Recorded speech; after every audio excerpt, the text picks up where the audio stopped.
a través de otras entrevistas, tengo la impresión de que la decisión de avanzar en el tema de la Comisión Rettig, lo que finalmente fue la Comisión Rettig, fue incluso un poco a contrapelo de al menos parte de su gabinete. Pero él tenía, yo creo que si hay algo que tenía eran convicciones respecto del tema de justicia en materia de derechos humanos. Y hay un relato que tú haces a propósito de una reunión del COSENA, en donde tú tuviste que intervenir frente a Pinochet a propósito de la triste situación de tu padre.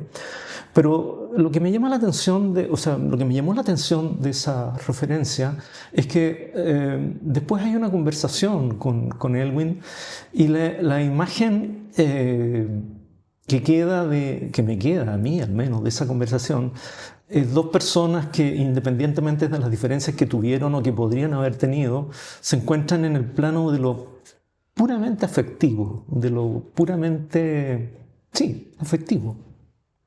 Parece que el presidente Elwin era mucho más sensible en términos personales de la imagen que probablemente tenemos comúnmente de él. Efectivamente, yo creo que él tenía, como decía, la imagen más bien de un duro en la política, y en consecuencia de que era alguien que terminó siendo también muy, muy sensible, que se emocionaba con cierta facilidad también frente a las cosas. Ahora, ese es un momento, la verdad, bien especial. Yo todavía cuando pienso en él todavía me provoca ese sentimiento, me emociona, porque ¿qué fue lo que ocurrió? Esto era un Consejo de Seguridad Nacional que lo llamó el presidente Elwin, la verdad, bastante obligado, porque o lo llamaba él o lo iba a llamar Pinochet. Era la época en donde el Consejo de Seguridad podía ser convocado, se podía autoconvocar, bastaban 2 comandantes en jefe para que lo convocaran. Entonces era muy malo desde el punto de vista de la imagen de la democracia que el presidente de la República fuera arrastrado por Pinochet a una reunión a la cual el presidente no quería participar. Entonces la decisión fue que él mismo convocara, y esto estaba convocado para que finalmente Pinochet hiciera sus descargos, para que pudiera decir las cosas que dijo. Por lo demás fue el mismo día del Consejo, en la tarde hubo un gran acto en la escuela militar donde él pronunció un discurso donde hace una gran defensa de la dictadura, y lo que hizo en el Consejo de Seguridad fue una especie de adelanto de su intervención, una intervención súper provocadora, citando profusamente a Elwin de manera provocadora, como él había también avalado el golpe de Estado, como diciéndole, mire, yo hice las cosas que ustedes también me decían. Yo había hablado rápidamente con el presidente Elwin antes. Yo le había dicho, presidente, yo creo que me voy a sentir obligado a intervenir en esta conversación.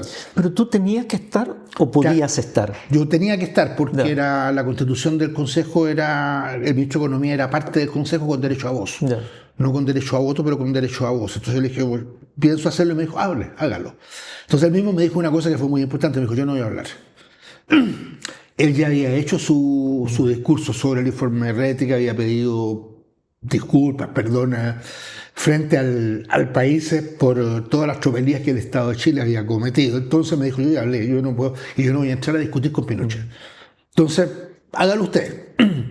Bueno, y lo hice. La verdad que todavía tengo una visión ahí como media confusa, probablemente por los nervios. Creo que soy de las pocas personas que tuvo la oportunidad de poder confrontarse con Pinochet así directamente, decirle cosas en su cara. Le dije que conocía la experiencia por la ley de mi padre, que también había sido un oficial de la Fuerza Aérea, que había terminado condenado en un consejo de guerra, que yo sabía cuáles eran las leyes de la guerra, que la guerra tenía también sus leyes, y le dije, usted general tampoco las respetó.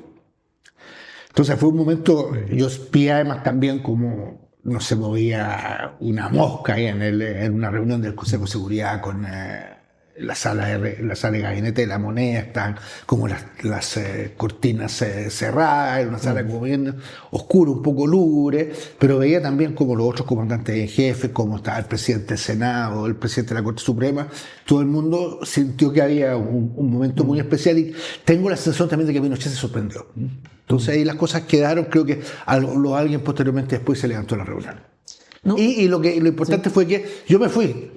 Y ahí rápidamente, creo que debe haber sido probablemente Carlos Bascuñano, alguien que me llamó y me dijo, el presidente quiere hablar contigo. Y Y la verdad que fue un momento bien bonito porque me dijo, mire, gracias. Gracias porque usted esta vez fue la voz mía, fue la persona que pudo decirle a Pinochet cosas que yo ya no podía decirle porque como presidente yo ya había hablado.